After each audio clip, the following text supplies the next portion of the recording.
20 consultants signed the same conclusion. Vivian Blackwood had to walk away from the deal before it dragged her company under. Red charts filled the screen, and the board sat in silence waiting for her to surrender. But just as her pen touched the withdrawal papers, Nolan Reed, a single father who worked contract reconciliation on the factory floor, stood up and said that every person in that room had read the numbers wrong. The room laughed. Nolan did not. He simply opened a page no one else wanted to look at again, and the silence that followed was heavier than anything the 20 experts had said all morning. If you love watching quiet intelligence outsmart arrogance and power, stay with this story until the very end. The emergency meeting took place on the top floor of the Blackwood Industrial Group Tower, where the glass walls made the whole city look small and manageable, which was exactly the illusion Vivian needed that morning. She was considering the acquisition of Astron Components, a deal worth several $100 million that would give Blackwood the heat-resistant component technology it needed to win a long-term manufacturing contract. For 6 weeks, 20 consultants had investigated every corner of Astron's operations, and they had arrived, without exception, at the same grim verdict. Revenue was collapsing. 4 major customers had walked away. There was a hidden warranty obligation that could bankrupt the acquisition before it even closed.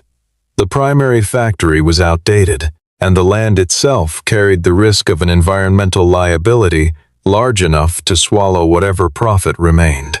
Bryce Halstead, the lead partner from Halstead, Bourne & Keller, stood at the head of the table and called Astron not an acquisition, but a sinking ship, and nobody in the room seemed inclined to disagree with him. Damian Lockridge, Blackwood's chief financial officer, pressed Vivian to sign the withdrawal that same night, insisting that every additional hour of delay would cost the company a commitment fee they could not justify.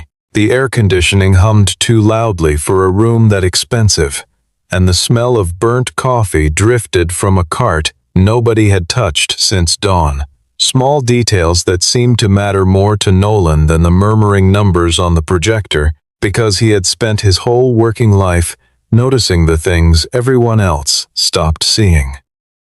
Nolan had only been asked to carry a box of original factory records up to the meeting room, a courier's task assigned to him because he happened to be the person who understood the archive best. He was not supposed to speak. He was supposed to set the box down, nod, and disappear back into the elevator the way he always did. He had driven 2 hours that morning after dropping Mara at school, rehearsing nothing more ambitious than the short apology he planned to give if traffic made him late, and he had certainly never imagined standing in a boardroom full of people who earned more in a week than he made in half a year. His jacket still smelled faintly of the factory floor, machine oil, and cold metal, a scent that clung to him the way expensive cologne clung to the men seated at the long table. He felt the old, familiar instinct to stay small, to let the box speak for him and nothing more, the same instinct that had kept him quiet through years of meetings where his name was never on the agenda. But when the warranty chart flashed onto the screen, Nolan noticed something that made his stomach tighten. The same figure had been counted twice, once under an old account code and once under a new one. He tried to mention it quietly to an assistant near the door, but he was told to stand still and wait to be handed his empty box. Vivian lifted her pen toward the withdrawal document, and Nolan understood, in that single suspended second, that if he stayed silent, thousands of workers in a town not so different from his own would lose their jobs over an error nobody had bothered to check. So he spoke, and his voice was steadier than he expected it to be. "The number on that warranty chart does not exist," he said, "not the way you are presenting it." And every head in the room turned toward the man in the plain work jacket standing near the door with an empty cardboard box still in his hands. Bryce asked, in a tone dipped in condescension, what credentials qualified him to overturn 6 weeks of expert analysis. And for a moment the whole room seemed to hold its breath, waiting to see whether the stranger would shrink or stay. Nolan did not shrink. He introduced himself plainly as the man who reconciled contract data at Asteron, and Bryce immediately tried to reduce him further, calling him a data entry clerk in front of the entire board, as if the title alone could erase what he had just said. A few of the consultants laughed under their breath, amused that someone without a management title had wandered into their meeting carrying paper instead of a laptop. Nolan let the laughter pass over him without flinching, because he had learned long ago that reacting to mockery only slowed him down. Instead of arguing about his job title, he asked them to open a specific page in the appendix, a page most of them had barely glanced at during their 6 weeks of work. He explained that Asteron had switched accounting systems the previous year, and during that transition the warranty reserve had been recorded twice, once to close out the old ledger and once to preserve continuity in the new one. It was never two separate debts. It was one number wearing two different masks, and the consulting team had added both masks together, as if they were strangers. Bryce insisted his audit team had already reconciled the balance sheets, but Nolan asked a simple, precise question: had anyone actually cross-checked the reversal entries recorded after the transition? Nobody answered right away, and that silence told Vivienne more than any chart on the screen. Nolan was not speaking in vague generalities the way nervous employees sometimes did when trying to seem important. He was citing document names, filing dates, and record codes with the calm certainty of a man who had lived inside those files for years. Damian interrupted, arguing that a single clerical mistake could not possibly overturn an entire strategic conclusion, and for a moment it looked as though the room might simply move past what Nolan had said. Nolan agreed, quietly, that one error alone would not be enough to reverse the recommendation. Then he added the sentence that changed the temperature of the room completely, saying that this was not the only mistake buried in the report, and that he could show them exactly where the others were hiding if they gave him the chance. He pointed to 4 contracts the consultants had marked as canceled. Contracts that had actually been folded into a new framework agreement under the parent company of each client. The consulting team had searched only for the original subsidiary names and had never checked whether those subsidiaries had been absorbed into a larger corporate entity. Bryce's composure finally cracked, and he ordered security to escort Nolan out of the building before he could waste any more of the board's time. But Vivienne raised her hand and stopped the guards before they reached him. She studied Nolan for a long moment, the way a person studies something they cannot quite categorize yet, and then she gave him exactly 30 minutes to prove that even one of those 4 clients was still active. Nolan called the production scheduling department without hesitation and asked them to display next week's delivery calendar on the main screen. Rows of shipment orders appeared, addressed to the very companies the consultants had declared gone, and the room went quiet in a completely different way than before, the kind of quiet that comes when certainty starts to crack. Vivienne did not tear up the withdrawal papers that night, but she did not sign them either. Instead, she gave Nolan 12 hours to test every claim he had made, insisting that he work directly with her, with the legal department, and with an independent internal auditor who had no stake in either outcome. Bryce objected loudly, arguing that Nolan worked for the seller and could not be trusted to investigate his own employer's finances without bias, but Nolan answered honestly that he wanted the factory to survive, though not badly enough to let Blackwood buy it on numbers that were not true. That answer seemed to settle something in Vivienne's mind, and within the hour she and Nolan were driving out to the Asteron plant together in the dark, the headlights carving narrow tunnels through the industrial outskirts of the city. She had never ridden in a car that smelled like a travel mug of drugstore coffee and a child's forgotten homework folder, and something about the ordinariness of it made her strangely comfortable. as though she had stumbled into a version of her own life that had taken a different, quieter road. Inside the factory, she watched the way machinists and shift supervisors greeted Nolan by name, the way a young technician jogged over just to ask his opinion on a stubborn calibration issue. The building itself breathed in ways her glass tower never did. Steam hissing from a pressing line somewhere overhead, the low grind of conveyor belts rolling steel toward machines that stamped and folded it into shapes she could not name. Nolan moved through it with the ease of a man walking through his own home late at night, flipping on lights he knew by memory, nodding at a night shift welder without needing to break stride. He held no formal leadership title, yet he was clearly the person people called when the numbers on a screen refused to match the reality on the floor. He led her into the records room where the software transition documents were stored, boxes stacked with a particular dust of paperwork nobody expected to need again. Together they found the reversal entries proving that most of the warranty reserve had already been returned to the books, leaving the true obligation at a fraction of what the consultants had reported. Then they turned to the 4 contracts, confirming that 3 were still fully active under their new framework agreements, while the 4th had not been canceled at all, but simply paused, while the client revised a design specification. The real backlog of orders, once properly reconstructed, was worth far more than the consulting report had claimed, a gap large enough to change the entire logic of the acquisition. Vivian asked, almost to herself, why nobody at Astron had explained any of this before the consultants ever arrived. Nolan answered that Elias Whitmore, the aging owner, had grown too dependent on an old finance team that rarely left its offices, while the people who actually understood the operational systems were never invited into the rooms where decisions were made.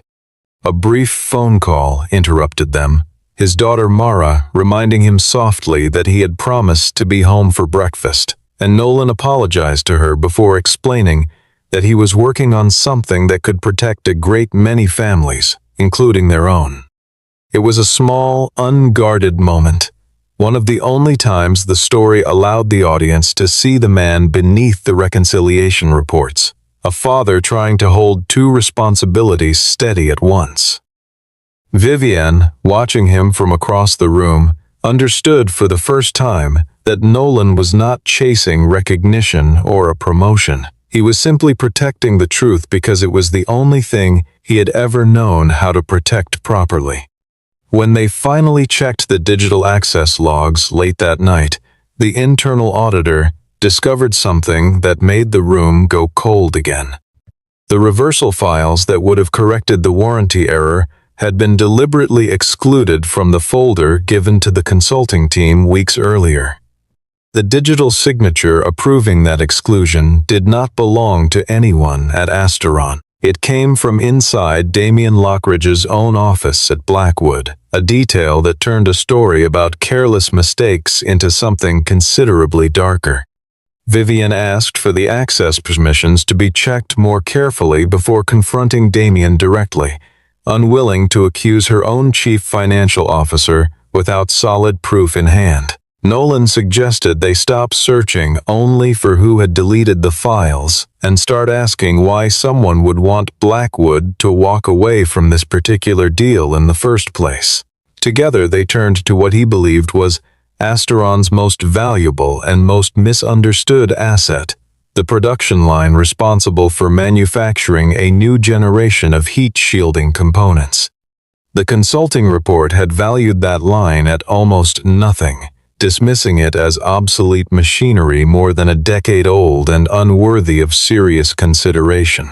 Nolan explained that the true value never lived in the machines themselves, but in the specialized tooling, the certified processes built up over years, and the material testing records that would take a competitor an enormous amount of time to replicate from scratch.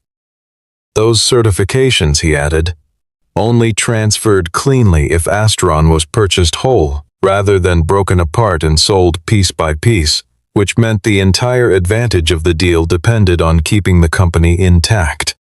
If Astron were dismantled and sold in fragments, any new buyer would be forced to repeat years of material testing before they could manufacture anything to the same standard. Blackwood was not simply purchasing machinery. It was purchasing years of accumulated time, a head start that no amount of money could otherwise buy on the open market. Vivian began to realize that this hidden advantage alone might be worth more than the entire discounted price the consultants had recommended walking away from. Nolan walked her down to the night shift floor, where a production line reported at barely 40% capacity sat mostly quiet under the fluorescent lights. The consulting team had read that idle capacity as proof the factory was struggling, a symptom of decline rather than a deliberate choice. Nolan saw it differently, explaining that the line was being held in reserve for an upcoming production program, a form of built-in expansion that would let Blackwood grow without ever having to build a new facility from the ground up. Vivian's perception of him shifted again in that quiet, machine-lit corridor, though Nolan refused to let her feel too confident just yet. He reminded her that the deal still could not be called sound until they resolved the environmental liability tied to the land itself, land that had once stored industrial solvents decades earlier under a previous owner. If Blackwood inherited the full cost of remediation, the financial advantage they had just uncovered could vanish just as quickly as it had appeared. They found a passing reference to an old insurance rider meant to address exactly that liability, but the original document was nowhere inside the electronic data room the consultants had been given access to. Nolan remembered, with a flicker of dread, that a copy might still exist in an off-site storage facility, one that had flooded years earlier and had since been scheduled for final destruction the following morning. If they wanted the truth, they would have to find it before the shredding trucks arrived. And there was no guarantee the document had even survived the water damage in the first place. Vivian and Nolan arrived at the storage facility on the outskirts of town just as the first gray light of morning touched the rows of corrugated warehouses. The place smelled of damp cardboard and rust, a smell that seemed to seep into the back of the throat, and their footsteps echoed against concrete floors still faintly stained from the flood years earlier. Thousands of unlabeled boxes sat stacked to the ceiling, forgotten paperwork from decades of operations nobody had thought worth digitizing. Vivian wanted to call in a full team to help search, but Nolan warned that too many people moving through the building at once would draw attention long before they were ready to reveal what they had found. Her hands, more accustomed to the smooth glass of a tablet screen than the rough edges of water-warped cardboard, grew raw within the first hour, though she never once suggested stopping. Somewhere near dawn, she asked him quietly why he had chosen to stay in a job that so clearly underestimated him for so many years. And Nolan answered without looking up from the box in front of him, saying that after his wife passed, he had needed a schedule that let him be home for his daughter every night, even if it cost him a title he might otherwise have earned. Vivian said nothing for a long moment, only nodded, and kept searching beside him in silence that felt, for the first time since the meeting had begun, like something closer to partnership than obligation. He remembered that Astron had once filed its older records by the year the land was purchased, rather than the year any particular insurance policy was issued. A small quirk of an outdated system that most people would never think to check. After hours of searching through water-stained boxes in the gray morning light, he finally uncovered a certified copy of an agreement dating back nearly 2 decades.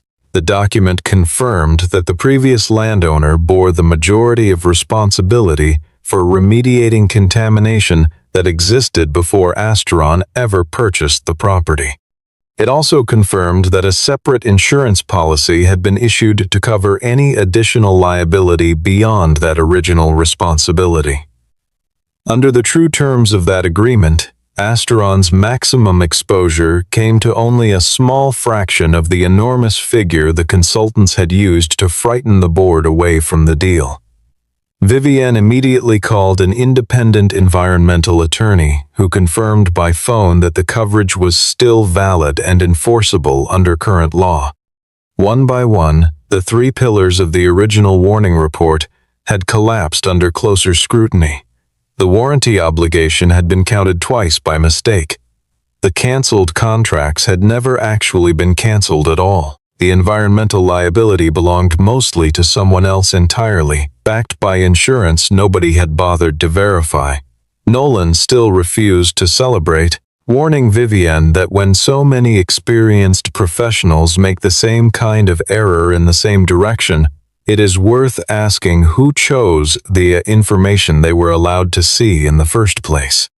The internal auditor soon discovered that Damian had personally instructed the consulting team to rely on a so-called standard data package prepared by his own office rather than pulling records independently. He had also quietly discouraged the consultants from interviewing operational staff without his prior approval, a restriction that conveniently kept anyone like Nolan far away from the investigation.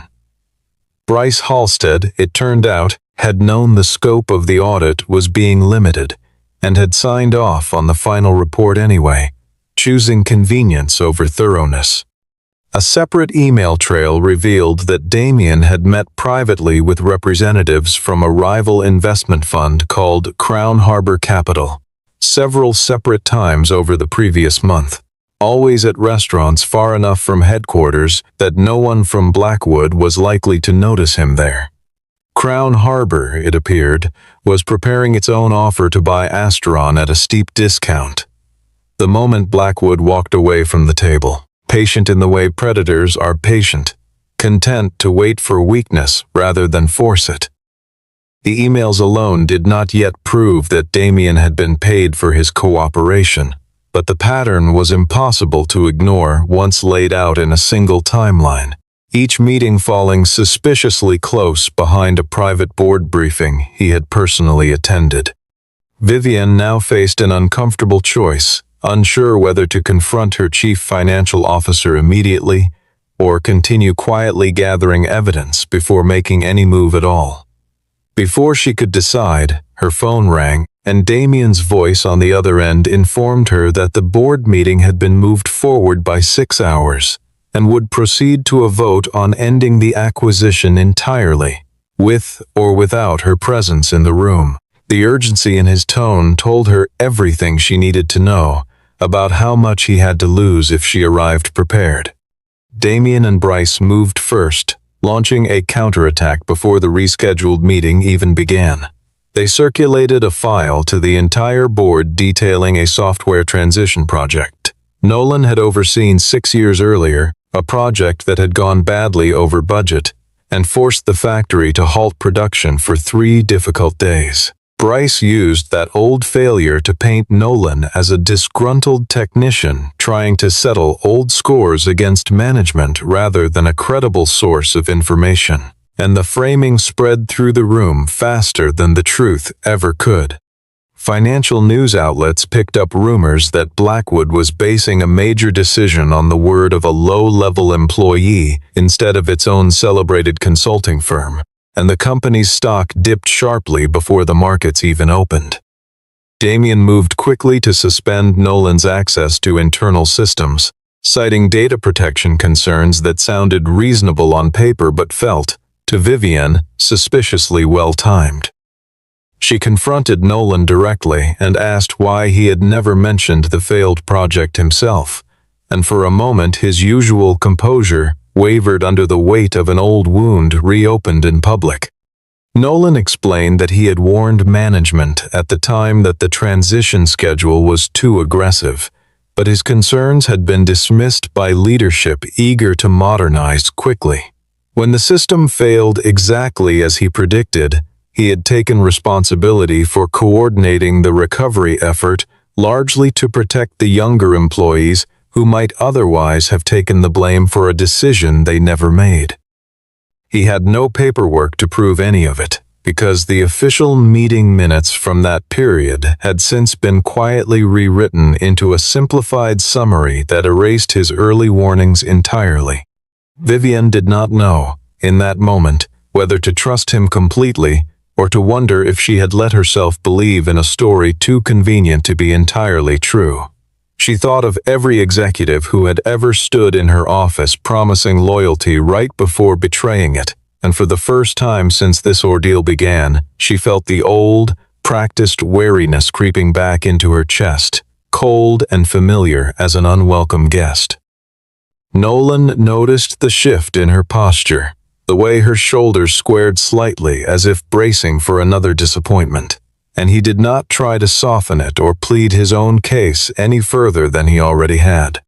Nolan told her plainly that she did not need to trust his character at all. She only needed to keep checking the evidence in front of her, wherever it led. There was something almost freeing in hearing him say it, a relief from the exhausting work of trying to read another person's intentions through their tone of voice alone.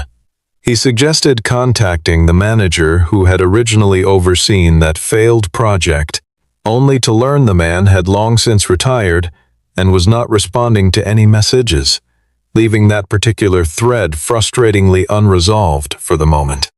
Almost on cue, Crown Harbor Capital submitted a formal offer to purchase Asteron at a price far below what Blackwood had been considering, promising to close the deal within 3 days if accepted.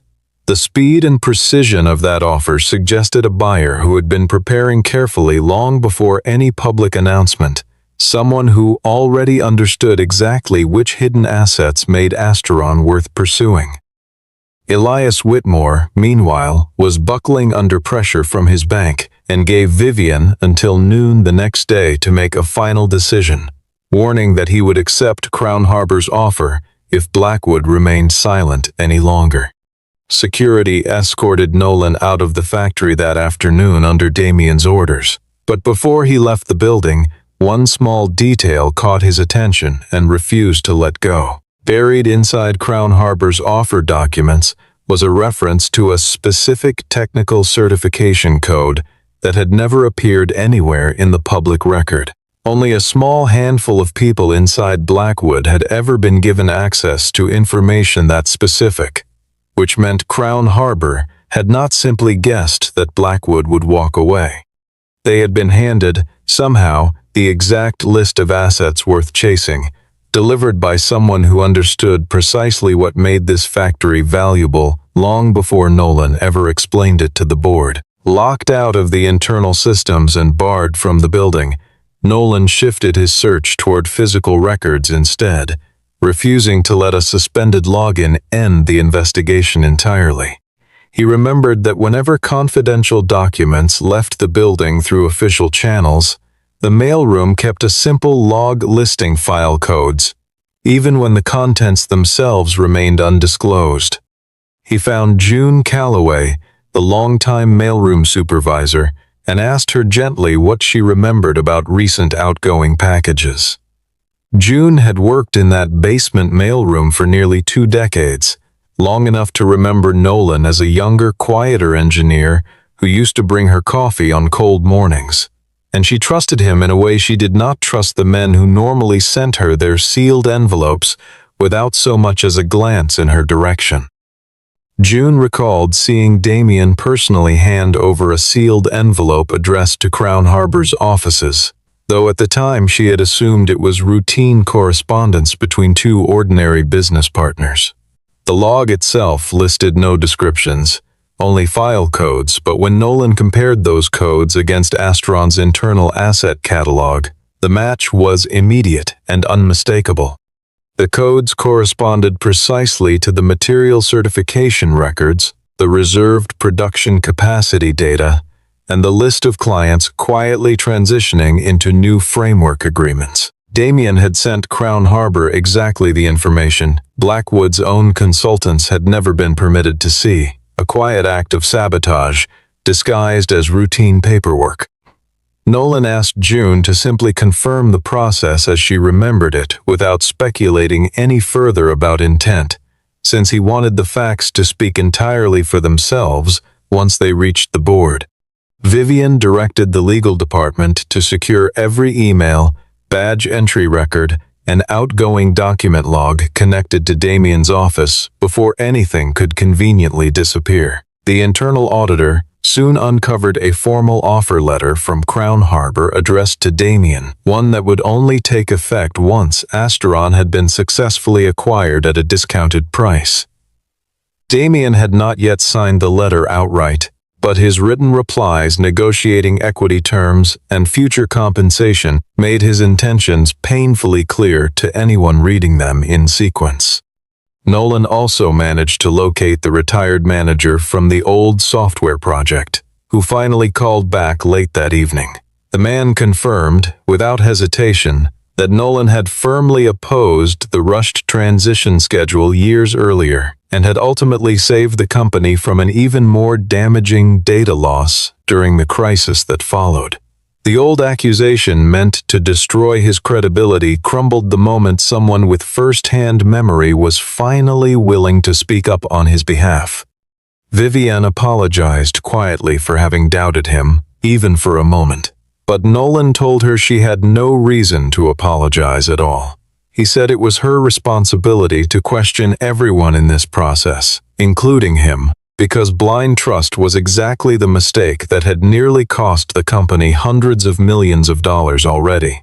That single answer convinced Vivian, more than any document could have, that Nolan was not chasing power or personal advantage in any of this.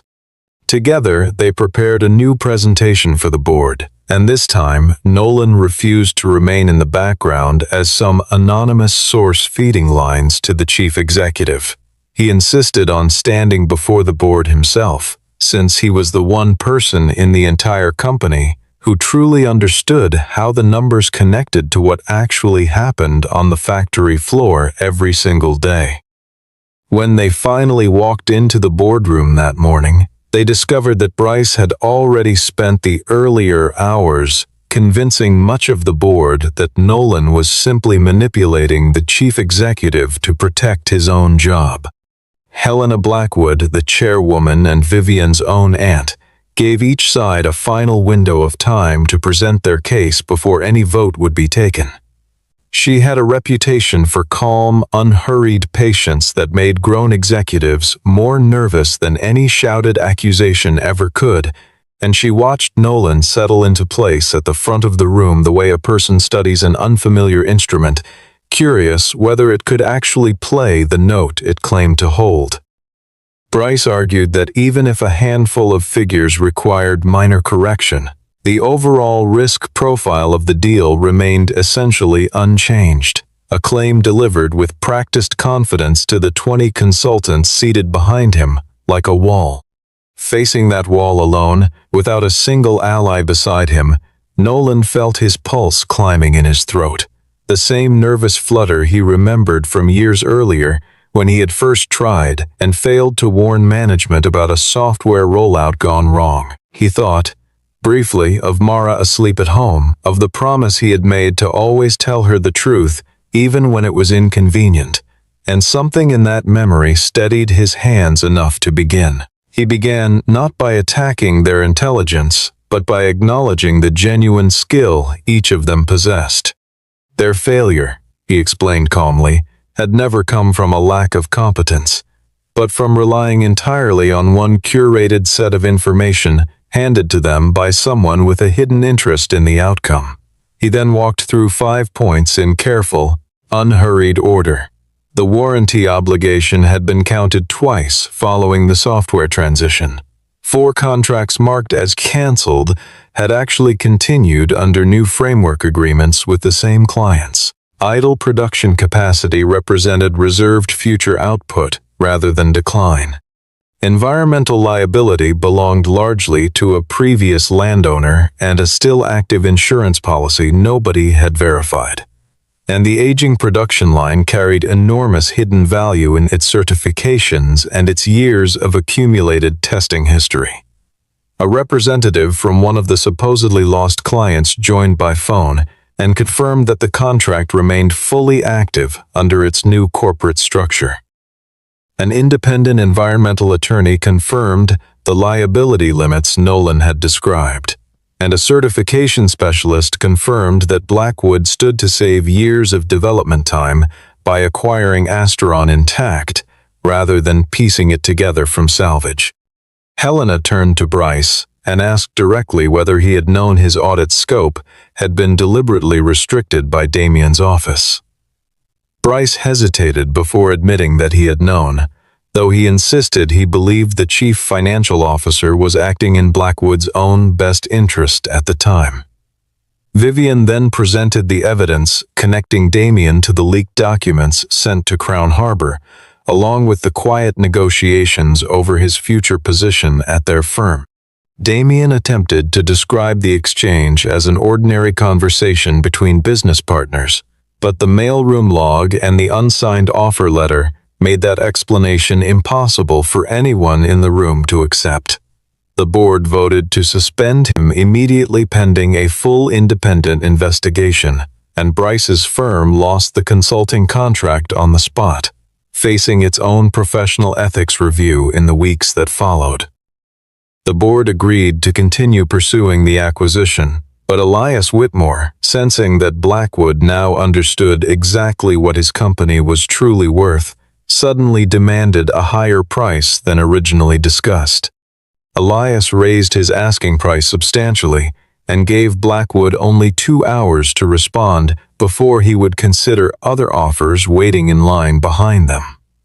Several board members wanted to walk away entirely, convinced that the seller was simply exploiting the momentum of the moment for personal gain. Vivian felt her frustration rising, though she understood that Elias was under his own relentless pressure from the bank holding his company's debt. Rather than arguing over uncertain future value, Nolan proposed turning that uncertainty into a condition that would have to be proven rather than simply promised, an idea that came to him not from any finance textbook but from years of watching factory contracts get renegotiated on the floor whenever a customer demanded proof before payment. He explained it patiently to a room full of people accustomed to complicated financial models, keeping his language as plain as he could manage, because he believed the strongest ideas were usually the simplest ones dressed up to look complicated. He designed a payment structure where Blackwood would pay the original base price up front, with Asteron receiving additional payments only as the disputed contracts actually converted into real revenue over time. Elias himself would receive a bonus if the reserved production line hit its performance targets within a set number of months, while a portion of the total price would be held back to cover any obligations nobody had discovered yet. Damian's replacement on the finance team ran the numbers twice, visibly startled that a structure this elegant had come from a man with no formal training in deal architecture, and admitted quietly to Vivian afterward that it solved a problem the entire finance department had been circling for hours without success. The structure allowed Elias to preserve his pride and still reach the number he wanted, without forcing Blackwood to pay up front for benefits that remained unproven. Nolan also insisted on adding protections for the workforce, guaranteeing job security for at least 2 years following the sale. When Vivian asked how that clause actually benefited Blackwood rather than simply the employees themselves, Nolan explained that the true value of the factory lived inside the experience of its people, and firing them would only mean destroying the very asset Blackwood had just spent so much effort trying to buy. Elias accepted the terms almost immediately, visibly relieved to have found a buyer who understood what his life's work actually meant, his eyes briefly wet in a way he tried to disguise by clearing his throat and looking down at the papers in front of him. Crown Harbor made one final attempt to raise their own offer, but they refused to guarantee the factory would remain intact, unwilling to match the workforce protections Nolan had built into Blackwood's proposal. Elias chose Blackwood in the end, not because of the number alone, but because Nolan's structure gave Asteron a genuine chance to keep operating as the company he had spent his life building. The final agreement was signed with only minutes to spare before the deadline expired. Afterward, Vivian offered Nolan the position of vice president, overseeing the integration of Asteron into Blackwood's broader operations. He did not answer right away, aware that a role like that might require constant travel, time he was unwilling to take away from raising his daughter alone. Vivian quietly restructured the position instead, allowing him to remain based mostly in his hometown and travel to headquarters only when it truly mattered. Nolan agreed to the new role, but only under one condition of his own. He asked that his team be given the authority to report directly to the chief executive whenever financial data failed to match what was actually happening on the factory floor, a permanent safeguard against exactly the kind of manipulation that had almost cost everyone everything. Vivian agreed without hesitation, recognizing that the condition protected the company far more than it protected him personally. 6 months later, Asteron was operating smoothly under Blackwood's ownership, its future looking far steadier than anyone in that first tense meeting could have imagined. The contracts once written off as lost had converted into steady, reliable revenue, exactly as Nolan had predicted they would. The reserve production line came online ahead of schedule, and its output helped Blackwood secure a major strategic manufacturing contract that had once seemed entirely out of reach. More than 3,000 jobs were preserved in the process, a number that mattered far more to Nolan than any title or bonus ever could. The investigation into Damian concluded that he had seriously violated his governance obligations and deliberately concealed a damaging conflict of interest for personal gain. Bryce's consulting firm was forced to return the majority of its fee and overhaul its independent verification procedures, a quiet but significant blow to its reputation across the industry. Nolan became vice president of operational integrity, though he chose to keep a modest office inside the very factory where his career had begun, its window still looking out over the same pressing line where he had once stood as an anonymous engineer nobody thought to consult. He established a new internal policy requiring that any major transaction include direct input from the employees who actually operated the systems being evaluated, a rule born entirely from his own experience of almost being silenced in a room full of people who assumed his silence meant he had nothing worth saying. Damian eventually resigned before the investigation concluded, and Bryce's name quietly disappeared from the letterhead of his own firm. Within the year, a fall neither man discussed publicly, but everyone in the industry understood. During the public announcement of the finalized results, Vivian refused to accept full credit for the outcome, choosing instead to invite Nolan onto the stage in front of the assembled board and press. The cameras caught him hesitating at the edge of the stage for just a moment, the same instinct to stay small rising in him one final time before he stepped forward anyway, because he had learned by then that some truths were worth the discomfort of being seen. 20 experts told us to walk away, she said, looking out at the room that had once dismissed him entirely. One person had the courage to show us exactly where they were wrong. Nolan kept his own remarks brief, saying simply that numbers only mean something when the person reading them understands what they represent in the real world beyond the page. After the event ended, his phone rang once more, Mara asking whether he would make it home in time for dinner after everything that had happened that day. He glanced toward Vivienne, who was already closing her folder of notes for the evening. She told him, with something close to a smile, that whatever remained on the agenda could easily wait until morning. Nolan left the building that night, not as a hero anyone had chosen to reward, but as the one person who had quietly forced an entire company to remember how to listen.